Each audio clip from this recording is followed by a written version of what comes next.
absolutely fine. Today we are going to study about 9th standard. Like this is lecture number 1 for the chapter number 1 of political science. We are starting with political science today. Okay. बहुत time हो गया हम लोग ने ये topic को देखा ही नहीं था. First unit test में I guess you people just have chapter number 1, so I'll be completing chapter number 1 and your first unit test portion will get over. We have covered four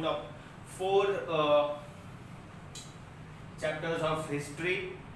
We are left with one chapter of political science, that is the first chapter itself, post World War period and its political development. Post World War political development. We are going to cover 6 topics today: introduction, interdependence, international relations through foreign policy, background for First World War, countries involved in First World War. Okay so आज हम लोग और ये सब topic सिर्फ 2 ही page में cover होने वाले हैं. So it will won't be a very huge lecture. I guess 20 minutes के अंडर में हो जाएगा. So this is Baaz sir, welcome you to your own classes the tutors.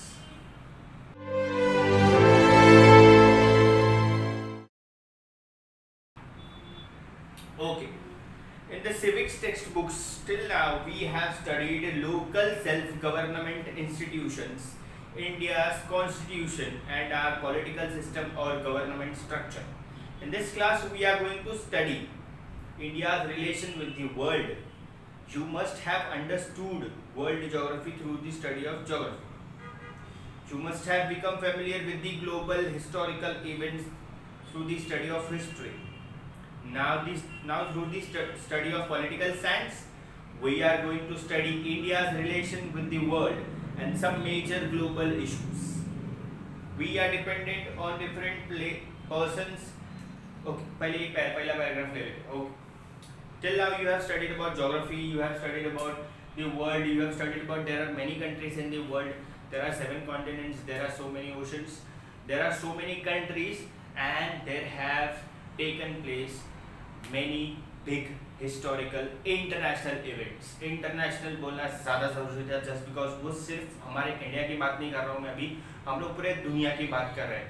We are going to study about few major events which took place in the past and its post development. मतलब ये जो सबसे पहले तो हम लोग world war की बात करेंगे. हम लोग ने 2 वर्ल्ड वॉर लड़े गए, ठीक है, जिसमें इंडिया का इन्वॉल्वमेंट था भी नहीं भी था, almost negligible, but in the second world war India was majorly a part of second world war.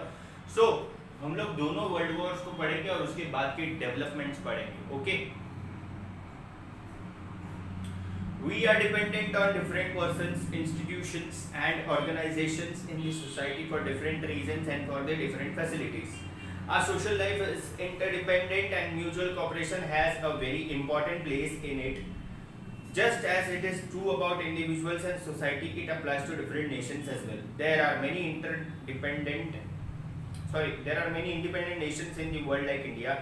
Some exchange and interaction goes on between them constantly. These interdependent and independent states also enter into treaties with each other. A system of all these independent sovereign states come up. We call it international system. Let us get to know some features of this international system. See, each and every person living on this planet is interdependent, or you can say that हम लोग एक दूसरे पे dependent हैं, ठीक है. You don't have everything. You don't have everything to survive. We are dependent on other people for different reasons. Like हम लोग shopkeepers पे dependent हैं for the purpose of food, for the purpose of clothes, for the purpose of each and everything. We are dependent on each and everything, on each and every person living on this planet. हम लोग एक दूसरे की मदद करके ही इस planet पे survive कर सकते हैं. वैसे ही हर country के पास हर एक चीज़ नहीं होती है, तो each and every country borrows, exchanges, buys, sells, imports, exports certain things from each and every country. ठीक है, एक दूसरे से हम लोग एक बहुत सारी चीज़ें एक्सचेंज करते हैं, बोरो करते हैं, बाय करते हैं, सेल करते हैं, एक्सपोर्ट करते हैं, इंपोर्ट करते हैं, ट्रीटीज साइन करते हैं. ट्रीटीज माने एग्रीमेंट. और ये सारी चीज़ें जब हम लोग करते हैं ना, तो इसको इंटरनेशनल रिलेशंस में काउंट किया जाता है, ठीक है. Just because each and every country on this planet doesn't have each and every facility or each and everything which that particular country needs to get developed. That's the reason वो लोग दूसरी countries पे dependent रहते हैं for the purpose of the deficiencies which they suffer. If I am having product A and the country person opposite to me is having product B and I am also needing product B as well, उसको भी A चाहिए, मुझे भी B चाहिए, पर हम लोग दोनों के पास वो सारी चीज़ें नहीं है जो हम दोनों को चाहिए, तो हम लोग क्या करेंगे, थोड़ा थोड़ा बांट लेंगे या एक्सचेंज कर देंगे, ठीक है, तो हमारी ज़रूरतें पूरी होंगी। वैसे ही हर कंट्री भी एक दूसरे के साथ ऐसे ही करती है, जो चीज़ जिस कंट्री के पास ज़्यादा होती है वो उन कंट्रीज को वो चीज़ सप्लाई करती है जिनके पास वो चीज़ की डेफिशिएंसी होती है। Okay, I hope you people have understood what I have taught you right now. So now let us get to interdependence part. Introduction हो गया है, इंटरडिपेंडेंस पे आते हैं। All the countries in the world are dependent on each other for one reason or the other. However big, prosperous or developed a nation may be, it can never be self-sufficient about all its needs. Even big nations have to depend upon other big and small nations. Thus, interdependence is an important feature of the international system, that is today's global system. चाहे कितनी भी बड़ी country हो, चाहे कितनी भी छोटी country हो, चाहे कितनी भी बड़ी कंट्री हो, चाहे कितनी भी छोटी कंट्री हो, चाहे कितनी भी बड़ी कंट्री हो, चाहे कितनी भी छोटी कंट्री हो, वो कंट्री को दूसरे कंट्रीज पे डिपेंडेंट होना ही पड़ता है फॉर सम और the other reason. If we are developed country and सामने वाली कंट्री जो है वो अंडर डेवलप्ड कंट्री है, बहुत गरीब है, बहुत छोटी कंट्री है, but still they have certain things which we don't have, that means we are dependent on them.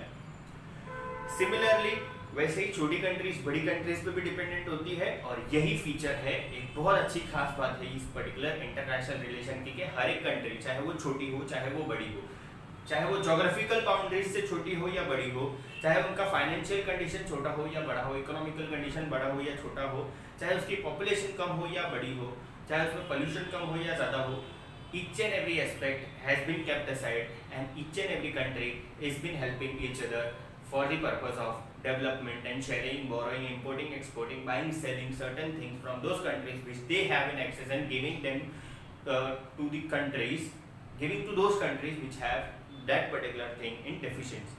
Okay, Hindi में माने बोले तो जो कंट्रीज के पास जो चीज़ ज़्यादा है वो उस कंट्रीज को देती है, जिस कंट्री के पास वो चीज़ की कमी होती है, just because of development purpose and maintaining good relationships.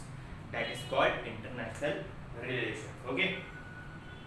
Coming to third topic, that is international relations through foreign policy. Every nation has its foreign policy about its internal dealings, as also about its relations with other nations. Such a policy is called foreign policy. We are going to study India's foreign policy in detail in next chapter. Her country के पास दूसरे country के साथ deal करने के लिए एक certain plan होता है, पॉलिसी होती है, टर्म्स एंड कंडीशंस होते हैं और बहुत सारी चीज़ें होती है। उस पर्टिकुलर चीज़ों को मिलाकर एक वर्ड में बनाया गया है, वो है फॉरेन पॉलिसी।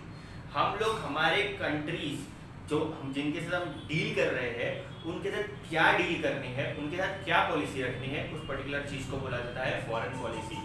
हमारी कंट्री की फॉरेन पॉलिसी को फॉर्मुलेट किया गया था आफ्टर द इंडिपेंडेंस ओनली, और उसको फॉरेन पॉलिसी को फॉर्मुलेट करने वाले और कोई नहीं है, वो है हमारे first prime minister of India Pandit Jawaharlal Nehru ji. Okay,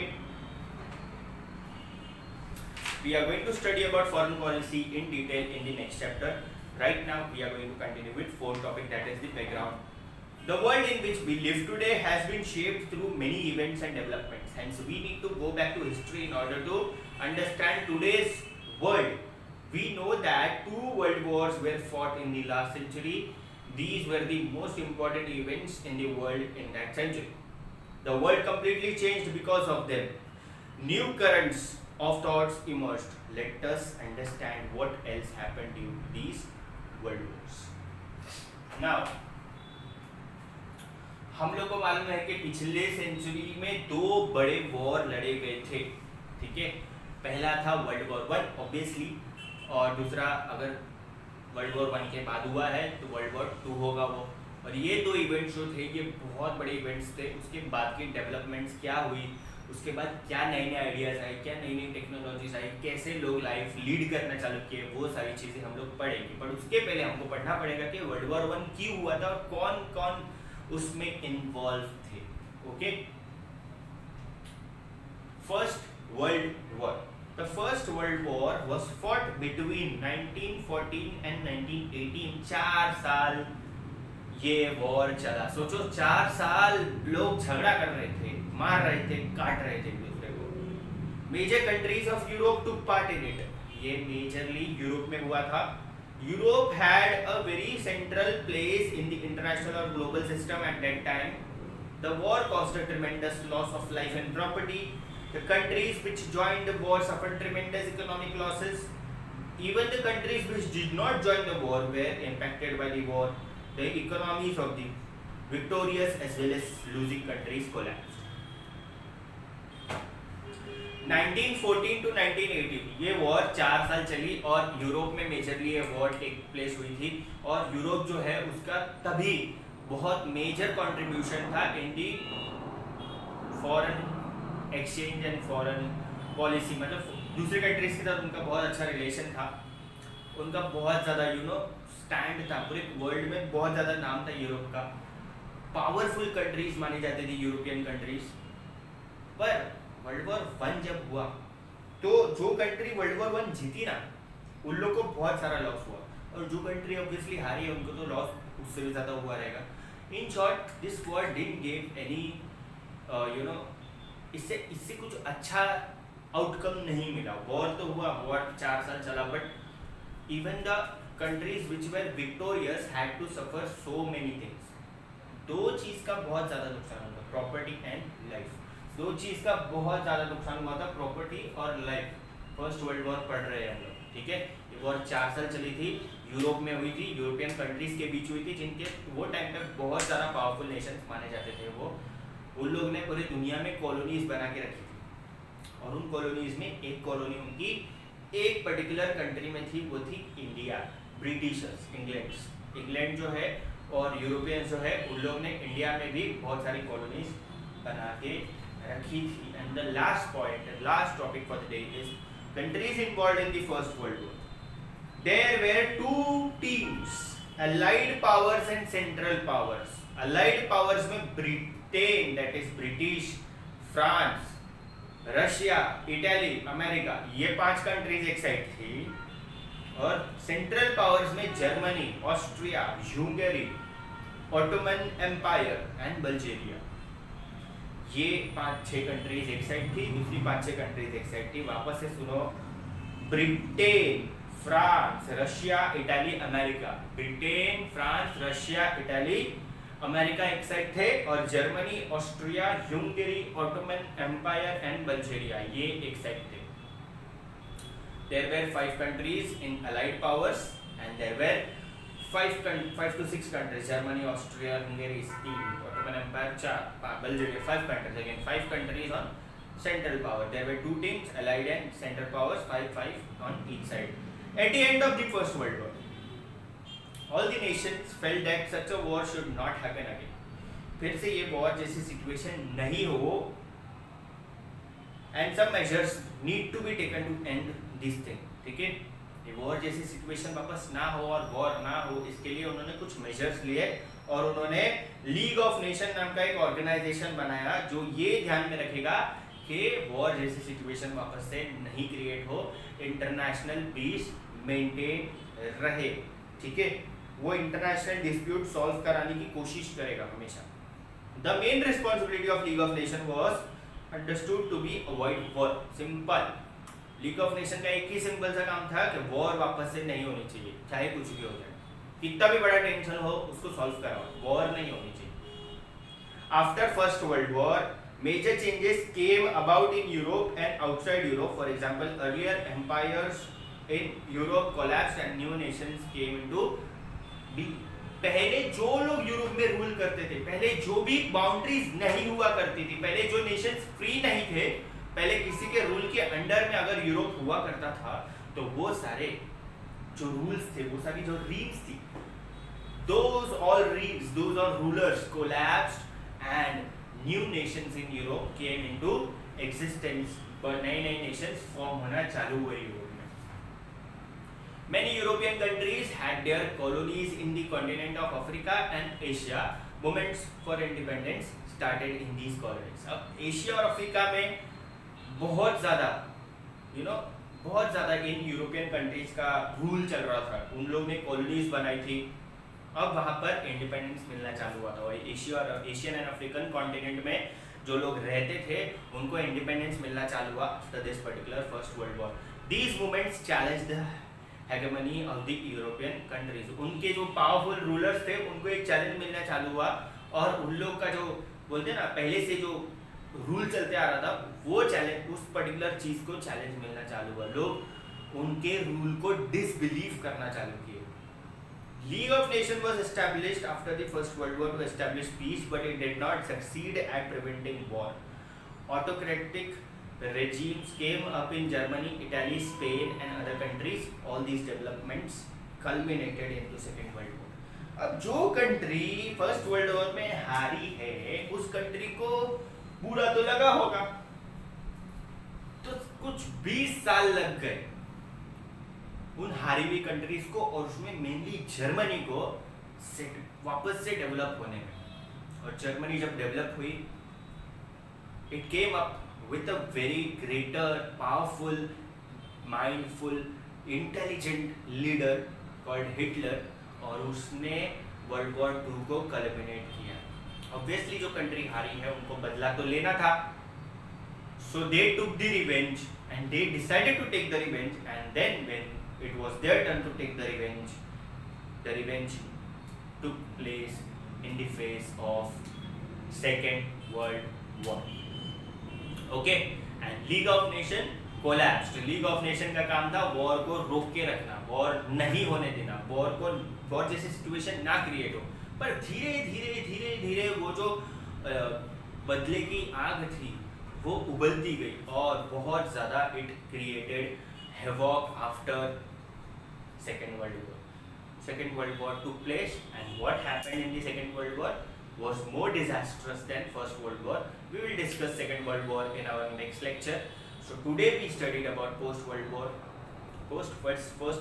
देखो इंट्रोडक्शन पढ़ा हमने, इंट्रोडक्शन के बाद हम लोग ने इंटरडिपेंडेंस पढ़ा. इंटरडिपेंडेंस ये सब अभी चालू हुआ है, पहले नहीं हुआ करता था. पहले एक दूसरे को सीधा लोग हड़प लेते थे.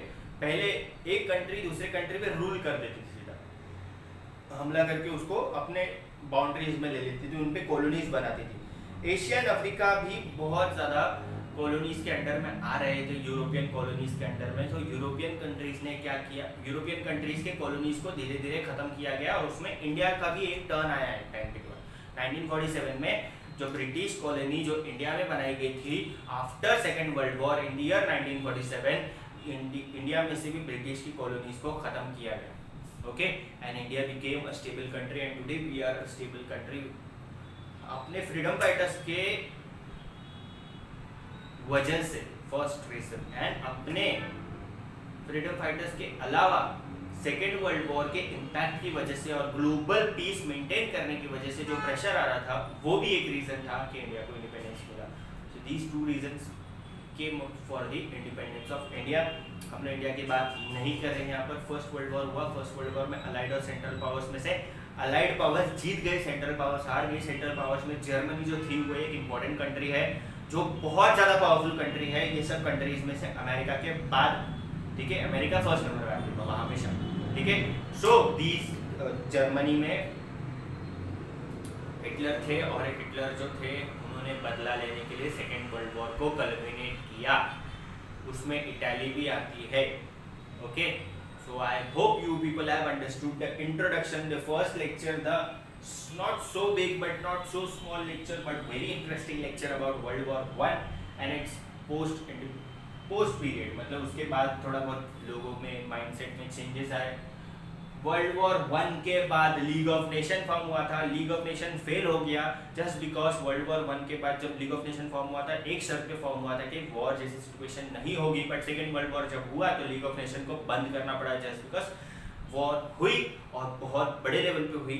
After second world war which organisation was form, you Google and comment me down. Okay, I will be waiting and reading your comments and will be appreciating if you give a right answer. If you are not giving any right answer, I will give you the right answer. Don't worry. Okay, thank you so much. This was Bhaskar sir to you signing out. Before that, do not forget to like, share and subscribe. If you are new to this channel, please subscribe. अगर तुम लोग को यहाँ तक देखने के बाद अच्छा नहीं लगा है तो डिसलाइक कर दो, पर अगर यहाँ तक देखा है मतलब समझ में आया है और अच्छा लगा है तो लाइक करके जरूर जाना और शेयर करना मत भूलना. Okay, thank you so much.